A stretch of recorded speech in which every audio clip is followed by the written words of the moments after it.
Hey everyone, welcome back. We're diving into something super important today for Canadian charities, asset protection. We're going deep with this article from B.I.G. Charity Law Group. It's called How Canadian Charities Can Effectively Protect Their Assets from Legal and Financial Risks. Hmm, And you know what? You might be surprised by what they consider an asset nowadays, ready to really fortify your organization. absolutely. All right, let's get into it. It's so easy to just focus on the financial side. Right. When you think about a charity's assets, the donations, the investments, all of that. But Yeah. this article really kind of changes your perspective. Okay, so more than just money. What else is there? Well, think of it like this. A charity's ability to function, like to really fulfill its mission, Uh-huh. relies on a whole bunch of different elements. Yeah? Its reputation, its relationships with donors and volunteers, Mm. even its brand identity. You have to protect all of that. Oh, so like a scandal that hurts your reputation could be as bad as a financial loss? Exactly. And that's where this whole asset inventory thing comes in. The article really stresses this. Okay. It's not just about how much money you have, it's about really identifying and putting a value on all of your assets. And the article mentions like meticulously going over your bank statements. Right. How does that fit in? Imagine being able to tell a donor exactly how their money was used. Yeah. What impact it had. That transparency goes a long way. Yeah. It builds trust, it encourages more support. Mm. But to be able to do that, you need meticulous records, every single dollar accounted for. Makes sense. And speaking of protecting the future, the article talks about insurance.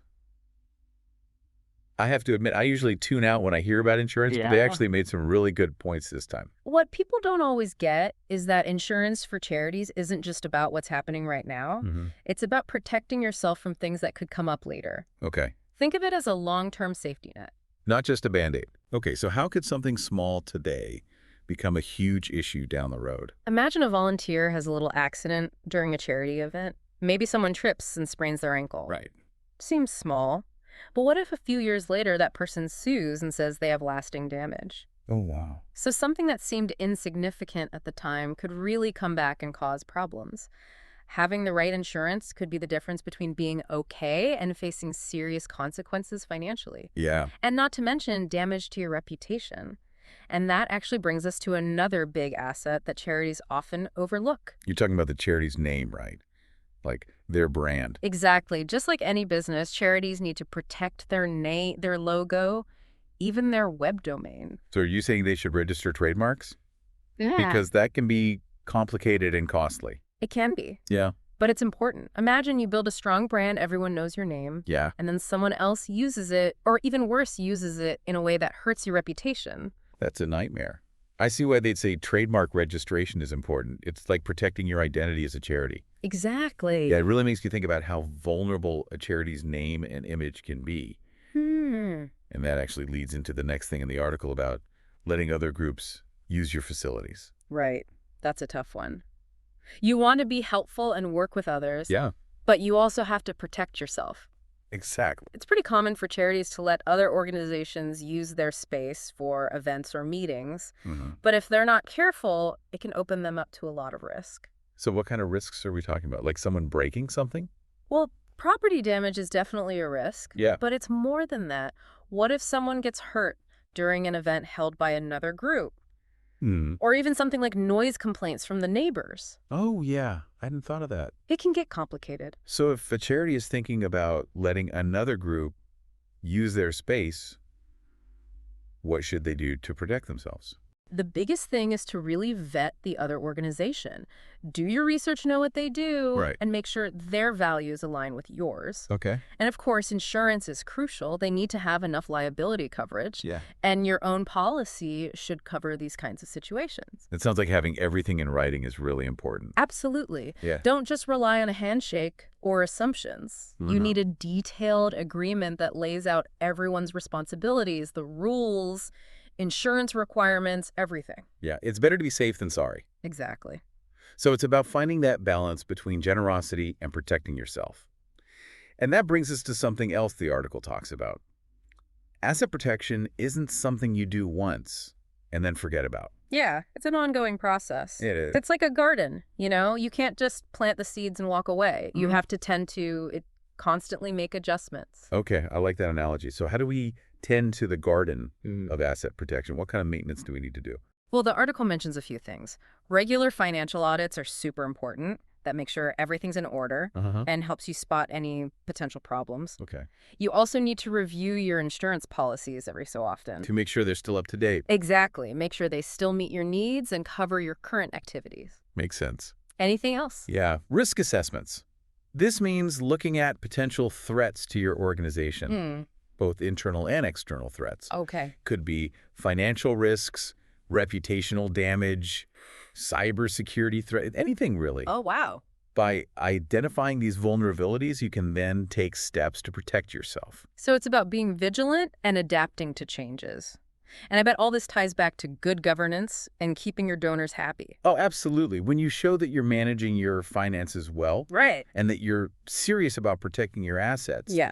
it sends a strong message to your donors and the community. Right. It says you're responsible and trustworthy. You're taking care of their money. Exactly. And that brings us to the final point the article makes, which is how asset protection connects to the overall impact of the charity. So it all comes back to making the biggest impact you can.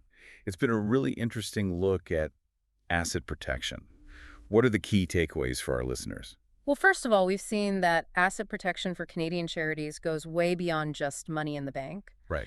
It's about recognizing that a charity's assets include things like its reputation, its relationships, its brand, and its ability to operate. It's about protecting everything that lets the organization do its work and fulfill its mission. Exactly. And we also talked about the importance of a thorough asset inventory. Not just knowing what you have, but knowing its value and how to protect it.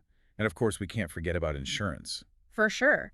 Thinking about insurance proactively instead of just reacting when something happens is really important. It's about being prepared for future claims and making sure you have the right coverage to protect your organization. We also got into something that many charities might not even think about: trademark registration. Right. Protecting your name, logo, and online presence is just as crucial for a charity as it is for any business. It's all about making sure your brand is yours and preventing others from using it in ways that could hurt you. Then we looked at the potential problems that can come up when you share your facilities with other organizations. It's great to collaborate, but you have to understand the risks. Thorough vetting insurance requirements and clear written agreements are crucial. And finally, we talked about how asset protection is not a one-time thing. Yeah. It takes constant effort, regular checkups, and adapting to new situations. Like I said, it's like tending a garden. Financial audits, insurance reviews, risk assessments, they're all part of keeping that garden healthy. And all of this goes back to demonstrating good governance, transparency, and accountability to your donors and the community. It's been a really informative deep dive, and I hope our listeners feel empowered to take a proactive approach to protecting their organization. Me too. It's not just about following the rules. It's about making sure your charity has a strong foundation to build on so it can make the biggest impact possible. Every step you take to protect your assets is a step towards making a real difference. So as we wrap up, here's a final thought for you. What's one small step you can take today to improve your organization's asset protection? Maybe it's talking about insurance policies or starting that asset inventory or looking into trademark registration. No matter how small the step is taking, action is what matters. Absolutely. Every dollar you protect is a dollar that can go towards your mission and help the people you serve. And don't forget to check out the resources from B.I.G. Charity Law Group. They have a ton of information to help you on this journey. Until next time, keep learning, keep growing, and keep making a difference.